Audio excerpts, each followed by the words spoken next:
So let's talk about the Catholic origins of the Lord of the Rings and other truths about Tolkien, who, of course, was fundamentally religious and admitted this himself. And although the movie, which we all know, is carrying a Catholic environment and showed us some of the experiences that would inspire such writings, it did not show us how deep the Catholic faith of the writer was, and the inspirations which were essential in the creation of this most family-oriented, famous, fabulous book. In fact, his writings are inundated and inundated in allusions of all sorts, such as Catholic beliefs and other pre-Catholic Christian and non-Christians beliefs included in the process of composing such a fabulous work of art.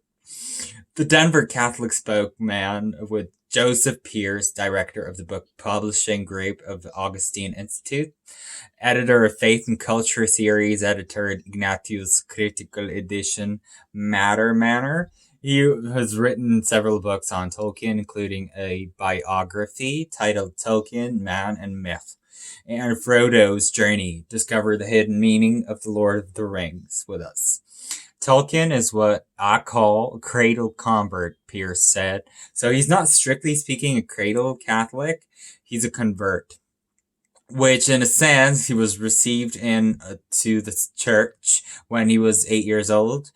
And following the reception of the church of his mother, he remained a practicing Catholic to his death. His mother died when he was only 14 years old, also suffering persecution for becoming a Catholic devout. Something he's always admired about his mom was, in consequence, this conversion of hers and the family that plunged into penury. And Tolkien, in his dying day, considered his mother a martyr for the faith, Pierce said. Since his father had died when he was 4 years old, priest of the Birmingham Oratory became his legal guardian, Father Francis Morgan. Thus, it is no surprise that this deep Catholic faith was enshrined in his works, yet not a secondary trait, but in such an essential way that made this great book, The Lord of the Rings, a fundamentally religious Catholic work. Here are a few examples Pierce highlighted that illustrate how Tolkien's Catholicity was the leading factor of the story of the Middle-earth. The ring's destruction and the crucifixion. Tolkien gives the name gave away by allegorically when he was ring destroyed on March 25th, which for the Catholics this day remarks the solemnity of the Annunciation of the Incarnation of Jesus Christ and his mother Mary. But also traditionally, we in the church believe that this historical date of the crucifixion itself, March 25th, is when Tolkien, who was a medievalist, certainly knew.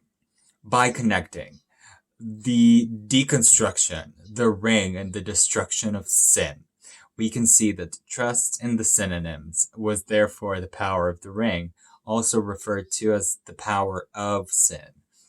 Also, the necessity of bearing consequences of sin sacrificially is very heated. The three Christ figures, Frodo, Gandalf, and Aragorn, or Argarni, the king, Gorn of human realms. One human realm. A few, maybe?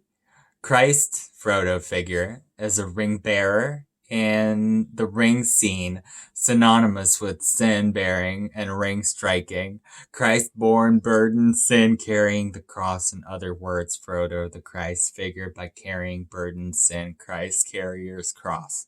Gandalf, the Christ figure, death, resurrection, and transfiguration. The wizard lays down his knife for his friends at the bridge of Khazad-dûm and is later resurrected as Gandalf the White. His transfiguration is inveticent, and partly it was there as for him friend, resurrected as a gentleman, garments so white and dazzling, friends forced to cover their eyes as Gandalf forced his weary grey cloak over the white. Aragorn, the third major Christ figure because he's the true king. And as a true king, he has the power to descend into the land of the dead and to have power over the dead themselves. The release of the dead from their curse, of course, reminds us of Christ. The souls of every man figure, Tolkien said, the fairy stones, all good stories, hold up to the mirror of man. They show us ourselves. Familiar with Faramir, his brother, and Barrymore and Gollum, orcs with a force of the hood. In other words, we wouldn't be telling these small stories alternative to Boromir's story if we weren't called to sanctity and perfection by Christ himself. The evil treat with content. Gollum shows up with the happenings of the mind, selfish and prude. Prejudice no more, sacrificially othered, because he's too self-obsessed. And in this mode, he gives us a linguistic clue how the Lembra's bread is a figure of one elvish language, Lembra way breed, which reminds of the Actum, the Blessed Sacrament taken to the sick, basically meaning for the way.